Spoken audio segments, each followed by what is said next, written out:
Welcome to Command Control Power, the longest-running Apple consulting podcast. For over 10 years, we've produced weekly episodes featuring epic tales of tech support and troubleshooting, discussions about managing our clients and businesses, and interviews with colleagues and vendors. For our pro listeners, we offer Patreon-exclusive shows. This private podcast feed is tailor-made for IT professionals looking for advice and guidance on the more challenging aspects of running your practice, working with your clients and employees, and managing your fleets of devices. For a modest monthly contribution, you'll unlock a world of deeper Apple expertise, meaningful connections, and a shared passion for Apple technology. Simply visit commandcontrolpower.com and click support. And now on to the show. Welcome to another episode of Command Control Power. I'm not sure yet if this is public or Patreon, so I guess everyone will discover that along with us as we go. I have an update, because this is actually an update to a public show. You guys remember the elevator phone line issue, right? Yeah, of course. How could we forget? So where we left off last time was that I had made my call to Frontier, spent hours on the phone with them, and then I suffered through technical difficulties at the beginning of our show, and I was just in a rare, very deflated form, I think. Fired up / depressed. And that was a good winning combination, as always. And I don't think I gave you guys the conclusion. So did I talk about the conclusion on the show? What it took? Okay. Yeah. This was amazing. All right. So I called them and they acknowledged that they deactivated the phone lines, right? Okay, sir, we'll get back to you. So I gave them my number. You guys are going to be shocked I never heard back. So that was one thing. Never heard back. Okay, I called back the next day the next day or two. Didn't get anywhere, didn't hear back. Continue to call in and try through the retention department. They're supposed to be the ones that have the ability to make it right, that kind of thing. They never could help. Finally, I get somebody who seemed to be interested in it in some form, either out of curiosity or just they're a caring person and decided to try to help me out. So they put me in touch with what they found, the department that was supposedly going to be able to help me, the win-back department. So this is now into the following week. This is at least 4 or 5 days after being with no phones. The department? It's called a win-back. Jerry, in one of your stories, the crazy ex-girlfriend kind of situation, and you want to win her back, or she's trying to win you back. So it's the department run by the ex-girlfriends and boyfriends of Frontier, the win-back department. Not the retention department, but the win-back department. So now you're even farther removed. In the future, it's going to be trying to bring you back from the dead, the seance department or something. I don't know. But the win-back department says, you're not supposed to have this phone number. So that's how the call starts. This is not for the public. Okay, listen, here's what's going on. I don't know how I reached you. I'm just calling the number they gave me. And he goes, you're in luck, actually, because I used to work in the department that deals with this kind of situation, and I know how to do it. I'm today's my lucky day. He says, here's what I can do. I can do X, Y, and Z, and then you're going to have to call tomorrow to this other department and blah, blah, blah, blah, blah. And I'm I don't feel comfortable doing that because now I could be even in a worse limbo state than before. And I'm going through this back channel. You're not even supposed to help me with this. It's not even your department. The last thing I need is now I'm telling this new layer to the saga to someone else in retention or whatever, and it's just going to become even more convoluted. He goes, all right, I'll tell you what. Call me tomorrow. These are my hours. Reach me tomorrow. If you don't get me, ask for me. My name is whatever. And sure enough, I call him tomorrow. It must be a small department. I get the same guy. He's, hello? It's not even, thank you for calling it Frontier. Please hold. It's just this guy. So I'm thanks, guy. You're my new best friend here. So sure enough, he takes care of it. He puts in the sales orders, for these are the 3 phone numbers that have been terminated. I'm putting in an order to reactivate these 3 phone numbers. We're putting it in as how did he call it? A reconnect or something so that they don't have to roll a truck and go. I was you guys don't have to plug anything in. Just turn it on, basically. So I put it in as that kind of order. You still have to call the sales number and they're going to place these orders. Here's the 3 order numbers. Just call them and have them place the orders. So sure enough, I called back. It was nighttime on the East Coast, and after hours sales put the orders in. I checked with the client. The phones are working. So that's all that was needed. Basically, you had to reorder the same phones you had before. Essentially what happened. Insanity. Yeah. I was thinking, I don't know, when you called back and he just said hello, like I thought I was like, maybe he had a number that was close to AT&T support and he was like faking people out and you were caught up. Totally. Yeah. The movie phone Seinfeld thing. Yeah. That's like, Hello. thank you. We've used that reference before, right? Sure. All about Seinfeld on this. I know. Okay. So then fast forward a week later, right? Client called me in a panic. She says, Optimum is here. and now the Wi-Fi doesn't work. I'm like, I mute the phone and I'm like, bleep. All the like symbols are flying out of my mouth and the smoke is coming out of my ears. Unmute. And I'm like, WTF, can you call us when one of these clowns vendors calls you and tells you they want to do something at all? Like, just call me about it. Yeah.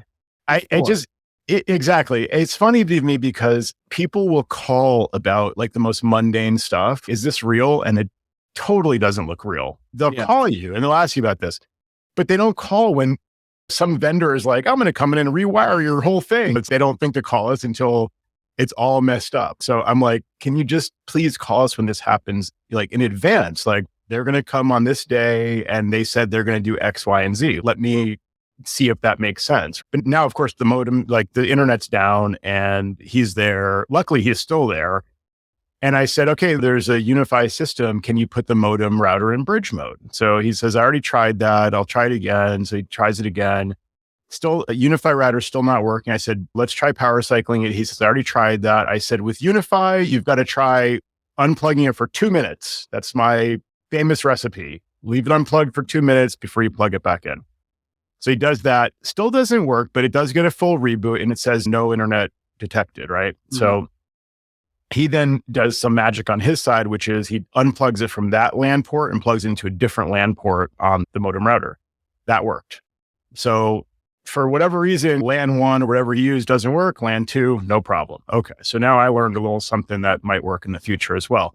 So that restores it. We've got a public IP, sure enough. And so the Optimum guy complains, well, I don't know why these phone salespeople send us to these homes where they have their own network. It always causes trouble. It just makes more problems than it's worth, blah, blah, blah. I said, I'm in total agreement. I wish I could help with this. I said, I would ask him now, do you have any modem recommendations? Because every time I get an Optimum guy, I'm like, tell me which modem I'm supposed to use because your site has a modem that's old, that's not in stock most of the time. And then you call the phone people. Yeah, Jerry has he buys them all and keeps them in a basement. What did that mean, people who have their own network? Was he talking about the UniFi equipment? And why did you agree with him at that point? Yeah, well, I know what you mean, those guys with the UniFi stuff. Not UniFi specifically, but I think he meant like more sophisticated. Right. There's a lot of homes where it's like a modem router in the corner and it covers the whole apartment or home or whatever it is. Or they even sell their little mesh things now. I think you can add them on. Why, and all. Yeah. I'm not calling you on the carpet here, Joe. I'm just wondering why you agreed with him.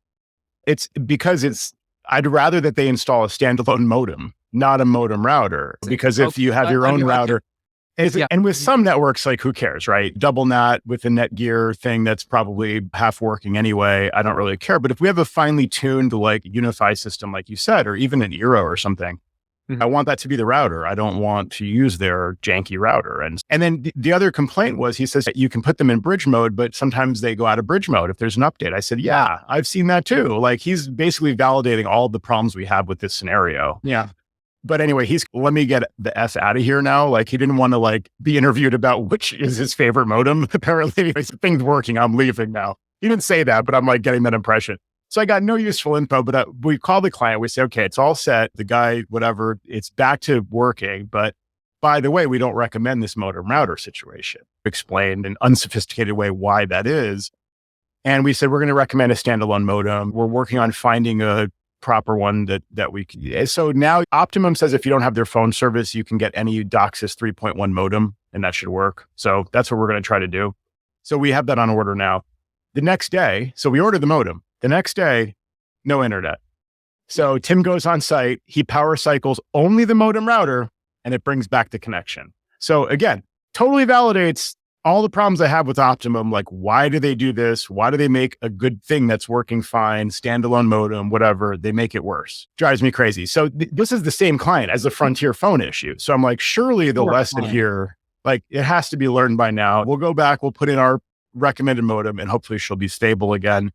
So a few more days go by and the phones are down again. So I'm like, Tim, can you call them?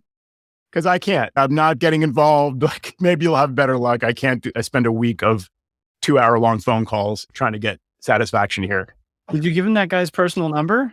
No, because it's not the same issue. So Tim calls and he finds that it's not an account issue. There's no lines removed from the account. It's not that. It's an issue that several other people have called in about, apparently, according to who Tim talked to.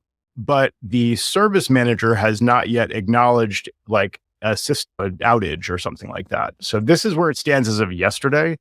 Phones are still out today, and now they have a Frontier rep coming tomorrow. So let them figure it out at this point. I can't even. This client must be up a wall. I know some of it, she called you after Optimum came by and all that stuff, but right. I can't. That is a nightmare. Total nightmare. Yeah. It could be the area that she lives in. So if she's by the shoreline in a little cove or inlet in one of these swankier areas, is that the case, Joe? She's in what would you call it? The geologically impacted area from weather. Yeah, there's some of that for sure. And I could go on about 2 other networks that have had significant interruptions from just storms. So you're right on the money with like storm action and stuff. And but in the first case, obviously it was just, they turned off the phone lines. Like, so that the modem issue could have been storm related overnight. I don't know why it was like offline the next day. And then the new phone issue, I don't know, could be equipment in the house. I have no idea. Given the changes on the account recently, I'm obviously thinking it could be related to that too. So I don't know. I just can't. I know. Tell me about it. Environmental impact. That's the phraseology I was looking for, because we have clients that are in heavily wooded areas, and they're the ones that generally have problems with outages just due to tree branches or, you're going to laugh, but squirrels, moisture in these lines, longer runs. I know. That's great. Longer runs from the street to the house. In a residential setting. All that's perfectly valid, but all of this in a span of such a short time for a client is just insanity. No, it makes me, again, like my conclusion last time when I was just all fired up, I think it would be easier to just walk away. Just light a match, throw it over my shoulder and walk out the building. I don't know what to do about this stuff. And it's disheartening. You know what I mean? It's dispiriting. Am I doing something wrong? Surely, like, this should not be this complicated, right? Like, why are my clients having these kinds of issues? The other one with the lightning issue, there was a storm, and 3 different pieces of equipment went out. There's like a gate control device. This is another one. Elevators, gates. My clients, this sounds like all my clients are super high end, but plenty of them are like helping Nana check her email, as I've said for 20 years now. But this one has a gate controller and the switch that's COE powered from the main rack, that blah, blah, blah. So one flex switch goes down, another switch went down. Both those were replaced. An access point went offline. So Tim grabs the access point off the wall, brings it, plugs it directly into the main PoE switch, and it lights up, no problem. Goes back to where it was like wired, just plugged in at the other end of a long Ethernet run in the house. It's been in working order for a decade or more. Plugs it in and won't work. So like, what changed in the line? Did the line get fried? Now we're just troubleshooting wiring issues. So have you guys seen, I know, Jerry, you brought this up when you had the lightning a couple of years ago. Do you think it's just getting worse? The storms are worse? Are some houses affected by poor lightning suppression in general? What's going on here? Yeah, Jerry, give us your thoughts. What do you think? I mean, if you believe there's global warming going on and the seas are rising and that we're impacted by more dramatic changes in the weather, then statistically, we're going to have more problems. Yeah. I don't think any houses are any better protected from lightning than they were 10 or 15 or 20 years ago. I just think we're more reliant on these technologies and we expect them to work all the time. Yeah. Never be impacted by an outage. And probably years ago, when things were on the copper line, it wasn't as critical. Back in the old days. The failure rate was probably a lot lower because it was traveling on a copper line. Also, to your point, the surface area was reduced, right? So now in a home, you've got maybe 5 or 10 access points. You've got 3 or 4 switches. You've got more sophisticated equipment that therefore might also be more sensitive to outages. So yeah, whereas in the past, it was like a phone mounted on the wall, and they're probably a little more resilient, a little more robust in terms of a signal coming in from outside. Now it's like a lot of sensitive equipment and there's more of it. So if now there's 15 pieces of equipment in a home, whereas there used to be 3, if statistically maybe more things are going to fail. I don't know. That analog phone line example that you're talking about, Joe, even when the power went out, you could still pick up that phone and phone call. That's true too. You were still connected to the outside world in those days. That's right.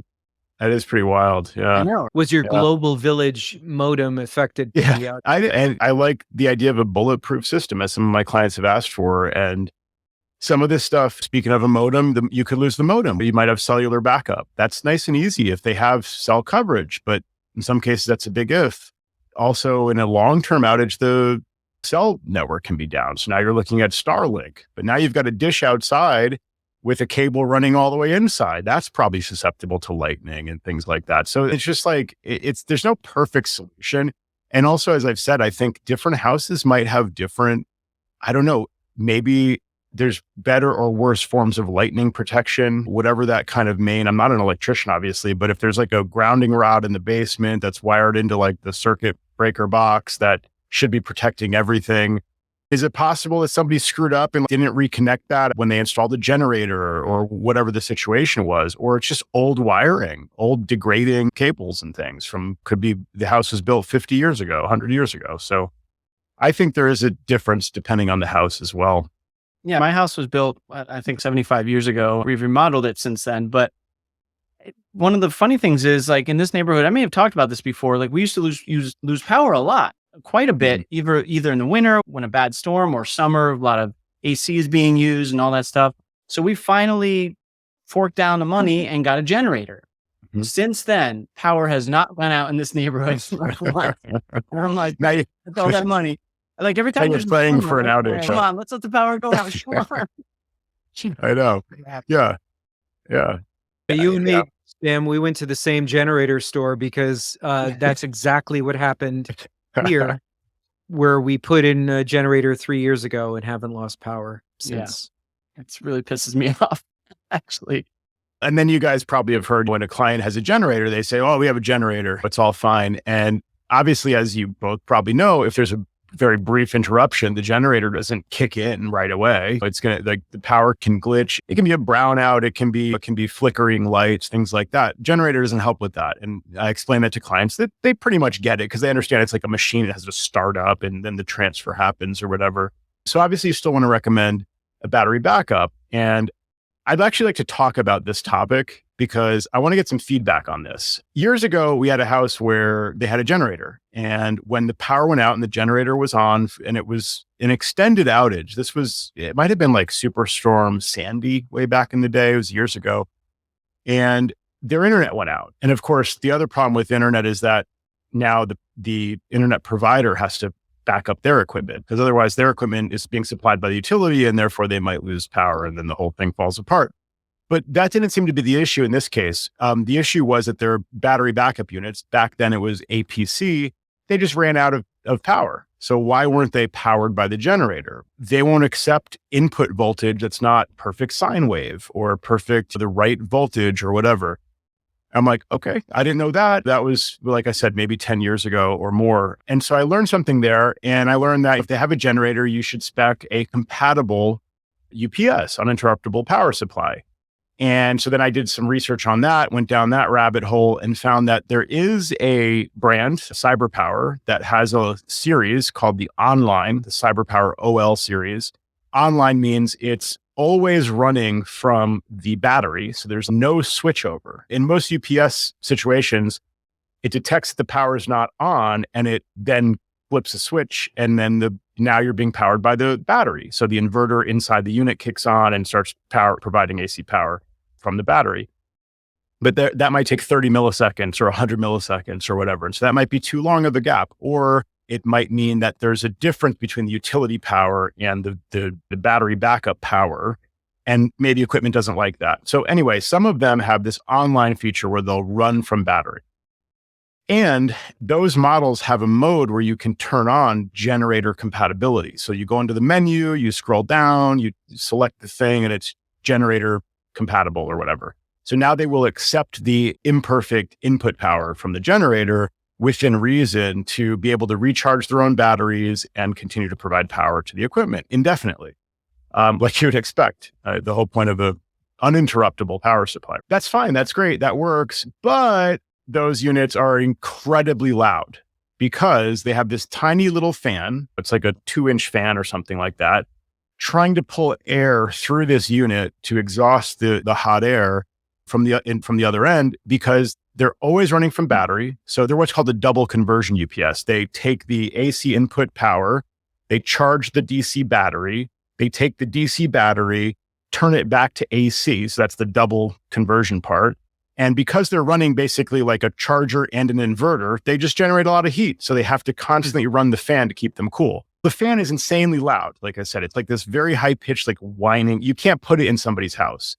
Maybe in the basement if there's like sufficient insulation, basically, and they don't use the space. Otherwise, it's incredibly annoying and noticeable. So now we're looking in a new direction. What do we do for generator compatibility in a home where they might need to locate it in a closet or in living room AV cabinet or something like that?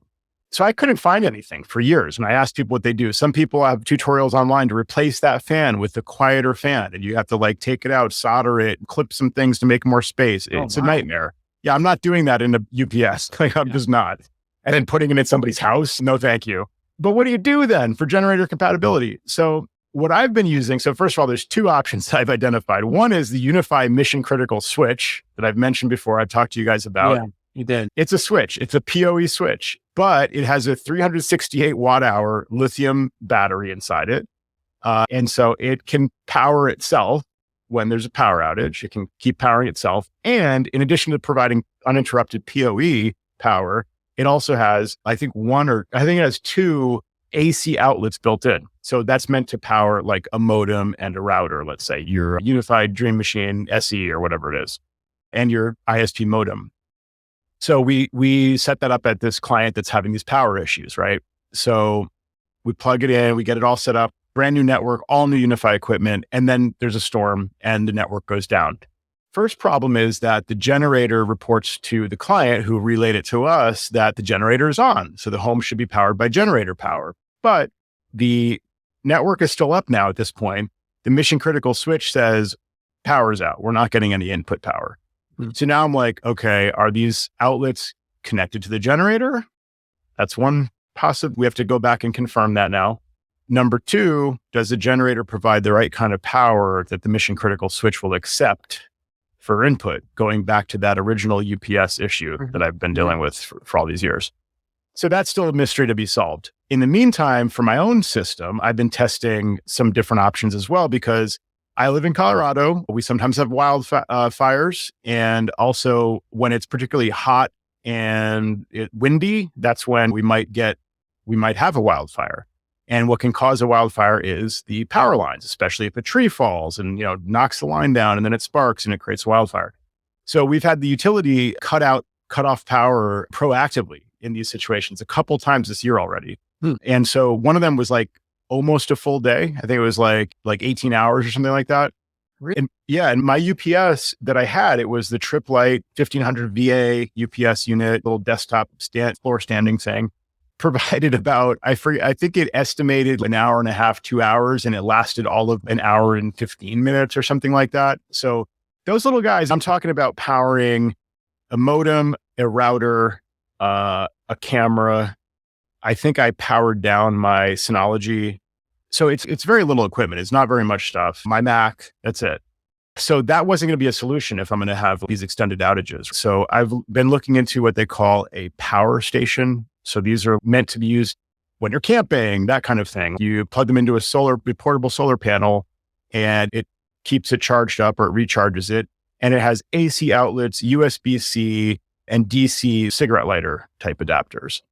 So those things have lithium ion batteries inside, or actually, I'm sorry, lithium iron phosphate is the new standard. Lithium iron phosphate, which is a battery technology that lasts a lot longer, should last 10 years, supposedly. And it can recharge and discharge many times. I think 10,000 times, something like that. And more importantly, they store more power in a smaller space. So this little battery backup unit that I've been using the River 2, so the EcoFlow River 2 has 500 watt hours of power, and the runtime is 6 hours. So even that little unit gives me usable time. So I can actually get a bunch of work done, maybe shut the whole thing down if I don't need it overnight, turn it on the next morning, that kind of thing. If that's legitimate, I can just run off of that. They have much bigger units that you can install in your home, and they can actually be recharged by your solar panels on the roof. The Tesla Powerwall is a well-known version of this, but there's cheaper ones that seem better to me. The EcoFlow is a great brand, really good app that you can control. Like you can turn on and off the different outlets. You can see the status, the runtime, that kind of thing. They also have essentially a UPS mode, so that they actually, better than a UPS, they can turn on the AC outlets automatically. So the idea is if it drains down to 0 and it's still plugged in and the power comes back on, the thing will turn itself back on and turn on the AC outlets. Whereas most UPSs, you have to go and push a button, like when it dies, right? So anyway, that's my upload of all this information for you guys. Have you had any experience with this yet? Observation and question. So just for our listeners, just to review, Joe runs a business in Connecticut, but he's remote. So I wanted to get back to the person that you put in the $1,000 mission critical device. What was the pushback on that when it didn't work? And it must be terribly frustrating for you. You have obviously boots on the ground in Connecticut where now you can't go and say, you know what? I'm going to hop in a car. Let's take a look at this myself.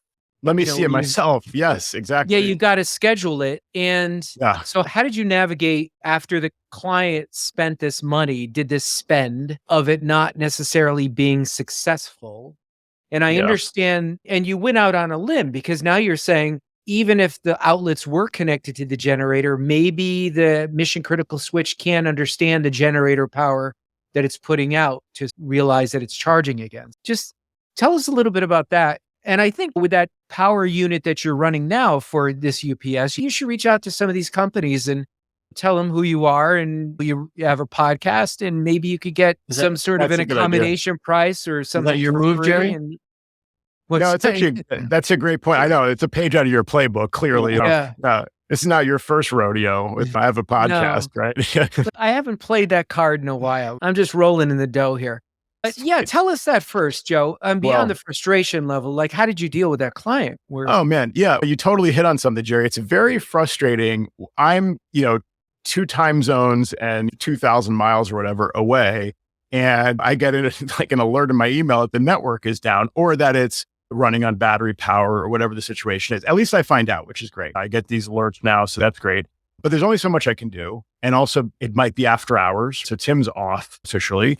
And so a lot of times I'm troubleshooting it myself from afar, and I'm looking at different screens in the UniFi portal. I had to piece together this timeline because the client was like somewhere in Europe. I was in Mountain Time in Colorado. The home network for the client is in Eastern Time in Connecticut. And then there's one other time zone in the mix. So I'm literally translating between the time GMT +2 or something, like somewhere in Europe, the email being reported that this client is forwarding to me that came from the generator that's showing the timestamp of her. It's all these different things. So I'm just doing a deep dive, and I'm incredibly frustrated as I'm going through this with like, why doesn't this network just work? Like, to your point, she spent all this money on this new equipment. It's right in the name. It's a mission critical switch. Okay. Uninterruptible power supply, mission critical switch. It's guaranteed not to fail. They might as well just say that. Like, they're bulletproof. They could say that. And none of these terms matter because the network just went down at the first sign of a threat of storm, basically. And ironically, I think UniFi equipment's pretty sensitive. I don't think it's really expecting any kind of surge to come through. And now when this thing is essentially your UPS, now it was plugged into a surge strip. And Jerry, I showed you this one. It's the Furman. It's known in the AV world to clean your power and whatever. And I don't know if it's actually doing anything more than a regular surge protection strip does. It seems to me that these things don't really do much of anything in practice. In the problematic networks that I've seen, the UPS itself, which has surge protection built in, or this standalone surge protector with the mission critical switch, haven't insulated the equipment from problems. So Right. that's another whole thread we could go down is like, what do we do in that case? But so I'm trying to figure out the mission, quote unquote, mission critical switch, lost power, the generator comes on, mission critical switch doesn't see the power. I'm trying to at least piece together a timeline. Then advising the client. Is the Furman switch have a switch on it? It does. Yeah. Have a power switch on it. Yep. Yeah. So that may be the problem there. It got switched off or something, like it blew. I just think it's another failure point in the chain. Yeah. So let's say the Furman switch for whatever didn't respond. Let's say the components in it are not as sensitive as the ones that are in the mission critical switch from UniFi. Yeah. So it didn't sense it in milliseconds as quickly as it needed to, and it just shut off because there was a lag. So I would take that out of the loop, at least. So I'll do you one better. There's actually 2 mission critical switches. The reason is she's got a number of access points, a number of switches downstream. I want this client. Don't you want, you could just do a $2,000 spend plus installation, and you're not getting much complaints here. Joe seems happy. He's got his money. I'm not happy about this because it's like we get paid and then it just doesn't work. Now it's my responsibility. We'll take this garbage like, out of there. Yeah. All right. I'll give you more info. The Furman wasn't even in there in the first place because originally we planned to do the UniFi smart power thing where you can control the different power outlets and all that. And it's got a whole bank of supplying rack power. Yep. So anyway, that was going to be like the first thing in the chain. But then we realized later, like we need to put in a separate surge protection, dedicated surge strip, right? So we have the surge strip in place now. But before we had that in place, the switches lost power during a storm, put the Furman in place, and they not only lost power, but one of them just went off. So not only was it not mission critical, it just was the first thing to die, basically. So it dies. To revive it, we had to unplug it from power for 2 minutes. That's my standard UniFi recipe. Plug it back in, comes back We up. may have mentioned this on the show, but we all know why, right? Oh, capacitor discharge inside. Exactly. Yeah, okay. This is on the test. Yeah. Yeah, exactly. And by the way, I've talked to electrical engineers who are friends, and they say it's possible to design these things where that's not needed. Same problem with Starlink. The Starlink router, because I played around with the first generation or second of that, and we had the same issue. And this guy who's like an electrical engineer has been immersed in this for a very long time. Tried to get the Starlink working, had trouble. And I said, did you unplug it for 2 minutes and then plug it back in? And he goes, no, I'll try that. So he went and did that, and that worked. So I'm like telling this guy, you should know, I unplugged it for a few seconds and plugged it back in. And he's, these engineers, why do they design it like this, where it has this like phantom power problem or whatever, where it's not fully shut down? And so it doesn't fully boot up when you just plug it right back in. Sam, this was at Burning Man, so Joe got free drugs for that, by the way. So it's UniFi. Right? Am I right? For a decade. It was at Burning Man, right? It was at Burning Man. Yeah. Can't confirm the second part of that. All right. So again, why is this necessary? So fine, we go on site, unplug the thing for 2 minutes, plug it back in, it comes back up. Now we had the Furman thing to protect against surges. Okay. Doesn't protect against, so that thankfully, I guess there's another storm 2 weeks later and it went down again. Same kind of failure mode. That time they didn't lose power entirely, but it killed one of the switches again, but only one of the 2 mission critical switches. So hence why I'm not thinking it's the Furman power surge strip thing. So you lost one of the brand new $1,000 switches? Now we did. Yeah. The first time this happened, yes. I say this to my clients sometimes. This is a yes or no answer. Yes, we lost one of the switches. Yeah, and it's down now. Who paid for that? Our UniFi is going to pay for it. They're RMAing the switch. It's on we're trying to cross ship a replacement or whatever, but either way, we'll get it. We'll get the replacement. So I don't know if that first storm did some internal damage, and then the next, first sign of trouble, it just fell over. But yeah, a storm completely killed it despite the surge strip. By the way, kids, for everybody who's listening, you buy direct from UniFi. You pay the full freight. And you want to do an RMA, there's never a problem.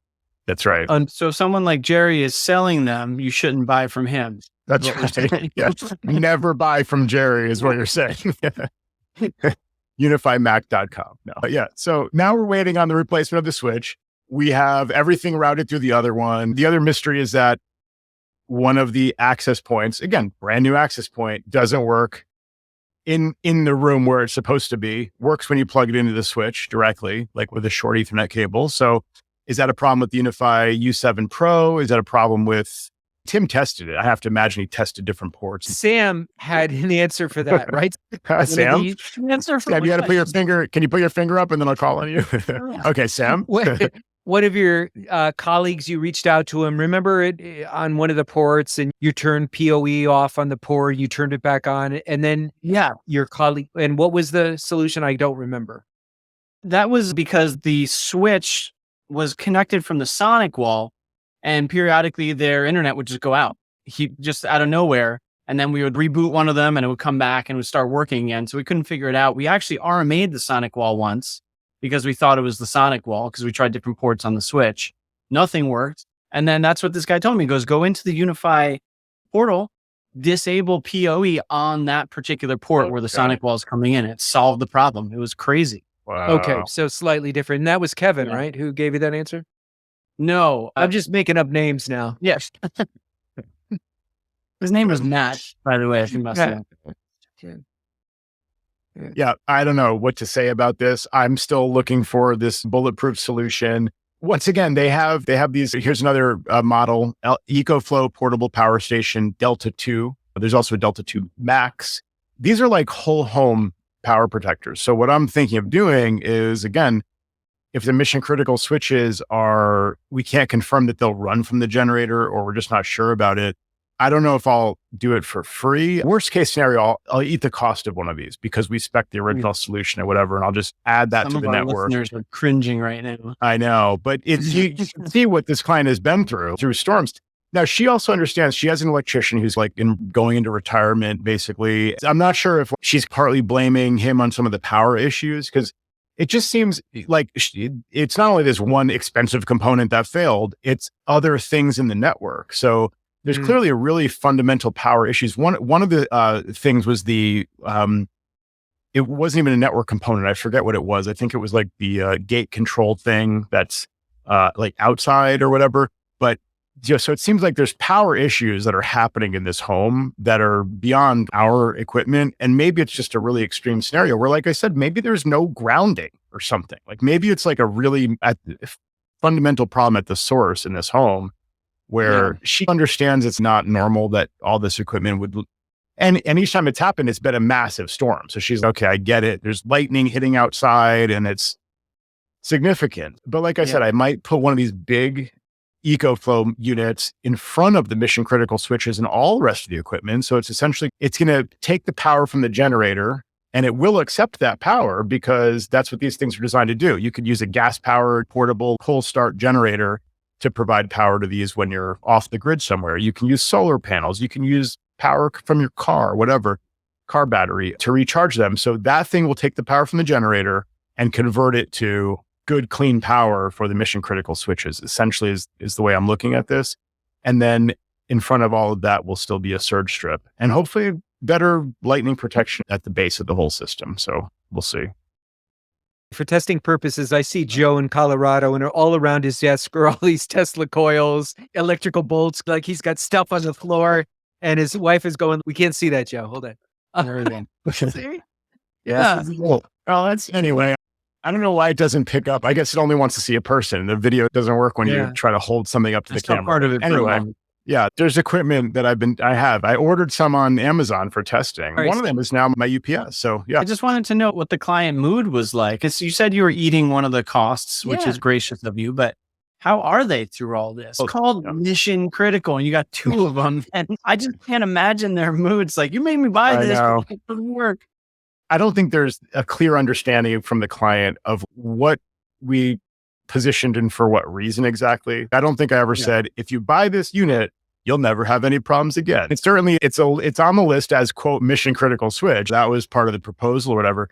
I did talk to her specifically about, I said, so since you have a generator, we're either going to recommend this very loud cyber power online UPS unit that is supposed to work with generators, but it's loud.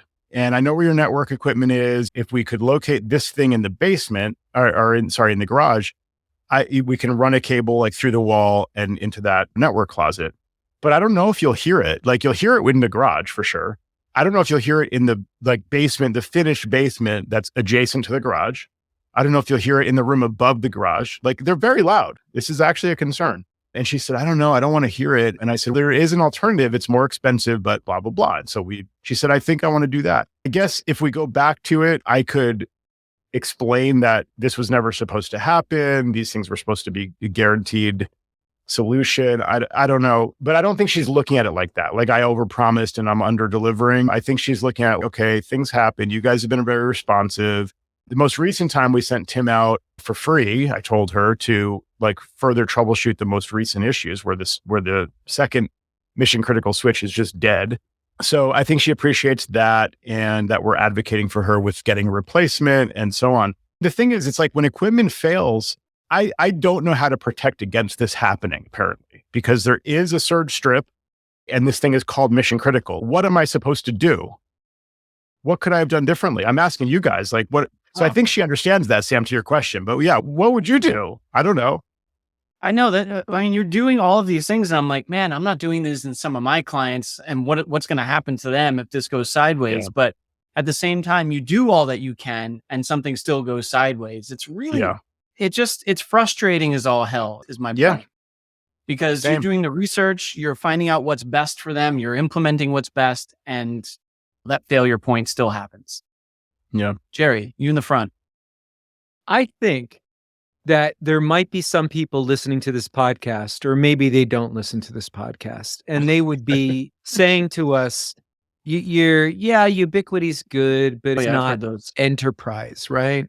And so these are not enterprises though. This is you tie into residential. It's small business. It's not, I'm not in the enterprise. Okay. All right. You know? Point taken. And you did say, because I never really got a clear understanding of that. You said that at one point it did take out a switch, one of the mission critical switches, when the Furman was not in the chain. This is a yes or no answer. That's correct. Yes. Right, yes. Okay. All right. So that couldn't have been. Yeah. Don't you have it happens with a client where you ask them something, you're just like, you need to get from point A to point B. Right. You just need a yes or freaking no answer.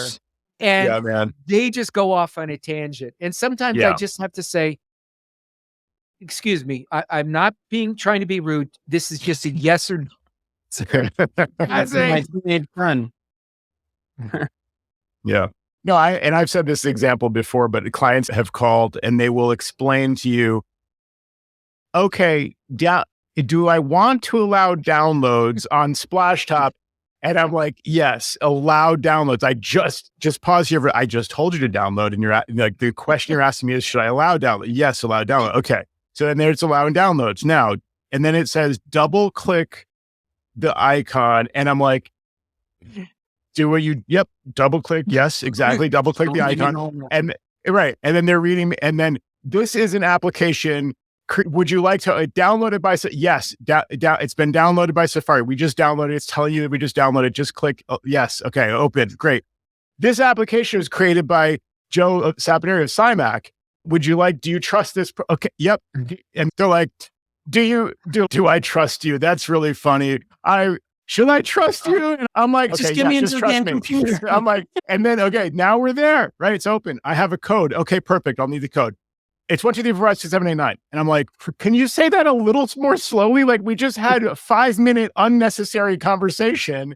And now you're reading me this code so fast, I can't even hear it. You've been down that road before and so you go off and you do something else on your computer. You're responding to an email, you're texting Jerry back. And all of a sudden they get to the point, where they have the code. Now I'm not ready. Yeah. and I have to say, hold on a minute. Just wait a second. You were taking so freaking long. Right. That I was doing other things. Yeah. For my own sanity, I was texting Jerry and Sam about like this. Yeah. It's just really, I know it's really funny. We all deal with the same thing. Roy in the chat says, Joe is giving me PTSD. Sorry, Roy. We all deal with it, but yeah, it's certainly very funny. And you're expecting a yes or no answer. And that's what you get sometimes is everything that's on screen. Let me tell you, you have to understand why I was going to this website. I'm like, no, I really don't. Yeah, it's funny, man. So to be continued with this, but I'm definitely very curious if anybody has had any experience with these EcoFlow power stations or using these just the generic like lithium iron phosphate based portable power stations as a UPS. I will caveat this with saying it's not actually a power conditioner. Like what it does is it just passes the power through from the wall essentially, but it does then, when it's not getting power, it will flip over to pretty quickly to the battery power in 30 milliseconds. And I don't think it has not been a problem for me. But it makes me wonder if my plan for doing this, let me put this in place in front of the mission critical switches, they still may not accept the power coming through this thing if it's not sufficiently cleaning it or improving it or whatever it is. So I just need to test it if that's even necessary. But I need, again, to your point earlier, Jerry, if I could be there myself, I'd go there. I would have the electrician on the phone. I would say I need to do a controlled test of the generator. I'm going to have a lamp plugged in. I'm going to see if the generator, if these outlets even get power from the generator. How long does it take to switch over? Like I'd figure this all out. And then secondarily, let me see if when we do a controlled test of the generator, can these things receive power before we button this up and walk away? So we probably should have done that in the beginning, but you know how these projects go. Sometimes they balloon into all different areas and then you just don't have the same time and luxury of let me put it through all its possible paces while I'm here. And so this is the result of that, unfortunately. And then let's say you got somebody from Ubiquiti or one of those Tesla manufacturers that are making these power supplies for you. Nobody's going to speak to cross-company, cross-manufacturer compatibility. It's, we don't know about UniFi or Ubiquiti. We can't speak to that, or we can't speak to this power company. Or it's like nobody wants to know, and everybody wants to dissolve themselves of any responsibility. So you're just one guy out there. Yeah. And so maybe the wisdom of the crowd, maybe somebody listening, some kind soul will reach out to us and provide you some guidance. Yeah, I would love to hear. Here's a model of UPS that it doesn't say it's generator compatible, but it works, and it doesn't have, and it's not loud. That's all I need to know because and there's no delay. It spawns within 5 milliseconds or something crazy like that. Right, exactly. I would love to know, and I've asked this question on the Mac Admin Slack and elsewhere, and I just, like I said, I've researched it. I don't want to tell you how many man hours I've spent on researching this over the years, just trying to find a better solution that I can use to not guarantee, but just really ensure that it's going to be as good as possible. And to your point, Jerry, about the vendors they won't speak to another vendor kind of thing. We actually I got online with UniFi about the mission critical switch. And my question was, I thought pretty straightforward. Will it accept power from a generator? Here's the model of the generator. Here's what the generator says, the output that it has. All they could basically tell me was from the spec sheet. So UniFi will just say, here's the specs of the device. If the generator puts out this power, it should work. That's all they would tell me, which I guess makes sense. But they just say the power requirements of the mission critical switch are as follows: input voltage, and they give you that. And it looks like it should work, right? It's 100 to 240 volt AC. So that's pretty wide range. 4.4 amps max, 50/60 hertz. So that, I think it means it works in the US, Europe, other places. But despite that, it doesn't work, or it didn't work anyway. Yeah. I feel severely lacking in this department after hearing Joe talk about all the specs of these battery backup units and all these pieces. I feel like I don't know enough about this area. And Joe, I feel the same. And I'm just, no, after hearing you speak, I feel like I'm severely lacking in this knowledge. Next time I have some issues with power or UPSs, I'm going right to Joe. Call Joe. Just to find out. Please don't, because I'm going to Slack. I'm going to our little personal, our little Slack. Yeah.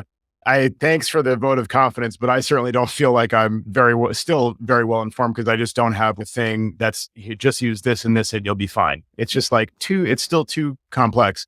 Yeah. So it's super. Yeah. It's frustrating. I don't know. It's unclear. This has been the Joe Power Show. Yeah, I guess so. Thanks for hearing me out. I'll let you know how that plays out, I'm sure, in the future. We've got to replace one of those units and maybe eat the cost of that thing and figure it out. Honestly, I'd like to return those to UniFi at this point in terms of understanding power. So when we were researching this, we came up with the 2 mission critical switches because of the number of APs and stuff. So you can go into UniFi and you can see what their expected and maximum power draw is times how many units. And then switches, access points, router, modem. You can research all this stuff. And then they do publicize that for the mission critical switches. You can expect this much power budget on the AC outlets and this much on the PoE. So we figured out, all right, like we're going to be close to the max if we just use one mission critical switch.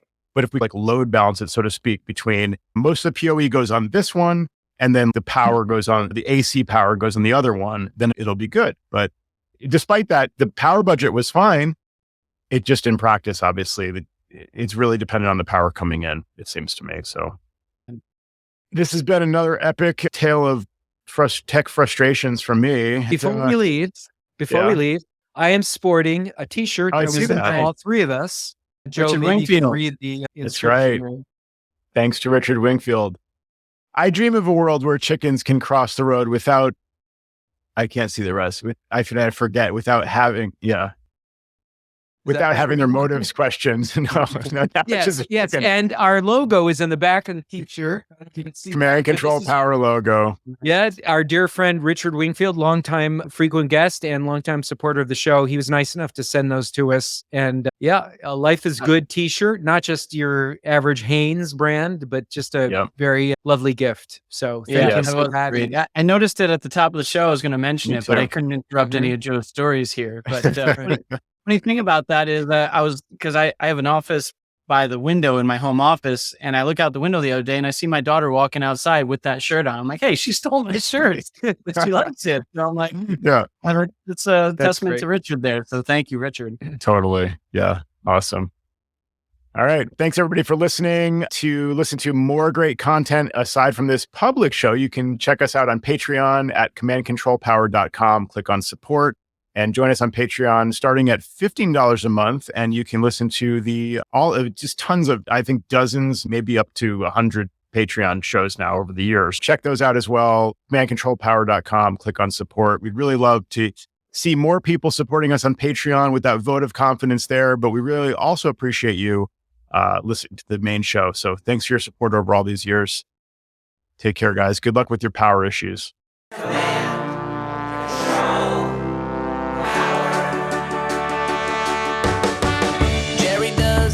Of customers of all kinds. Am I on the cloud?